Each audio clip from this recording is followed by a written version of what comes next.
Yeah, so my name is Pablo Penaloza, and I am at the Center for Virology and Vaccine Research at Beth Israel Deaconess Medical Center. Right now, I am an instructor, meaning that I'm in the process of having my own laboratory. I am right now working with Dan Baruch, and we're mainly trying to understand how the immune system works for making better vaccines and better treatment for chronic infections and cancers. I grew up in Colombia, in South America, in a small city of Cartagena. And over there, there's no science. If you want to become a scientist, which is a big goal, basically you have to go to med school and you have to apply maybe to a job in the capital of the country, or you have to go to the US and maybe get a job. But I wanted to be a scientist for a long time, probably since I was 8. So one time, my family and I, we were driving in this, like a road trip, and then my mom started talking about this disease that was crippling a lot of people. And it was that field trip and my mom talking about the AIDS pandemic that really made me think about AIDS more. But I think my first exposure started with my grandfather. My grandfather, he used to make soap from scratch. He took fat, sodium hydroxide, and plants, and he combined all these ingredients. And he was always talking about the new protocol on making soap with a different plant and different starting material. So I think this really enticed me to think in a more creative way and be a scientist. But it all started with my grandfather making soap from scratch and selling it. Let's start by saying that I work on trying to understand how the immune system works. So the very peculiar thing about the immune system is that it is a system that we have that help us to fight microorganisms and pathogens. But the very interesting thing is that the immune system can also harm the host. So I'm trying to really separate these two. I'm trying to find ways in which we can maximize the immune response but minimize the host damage by the immune system.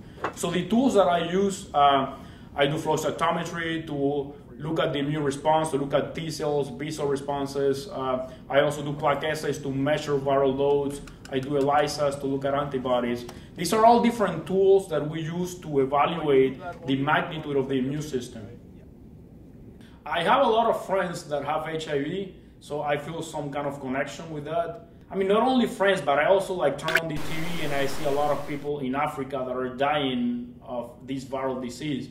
So I think not only from the personal point of view, but also looking at other people and societies that are crippled by this viral disease. We see in Africa, there's a lot of orphans, So this is a socioeconomic problem that we want to tackle. It's not only from the perspective of healthcare, but also from the perspective of it's a socioeconomic problem that we need to solve.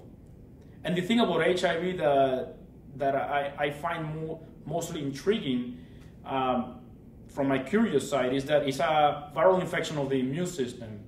So usually the immune system is supposed to defeat viruses and bacteria, but here you have a virus that feeds from the immune response that it elicits.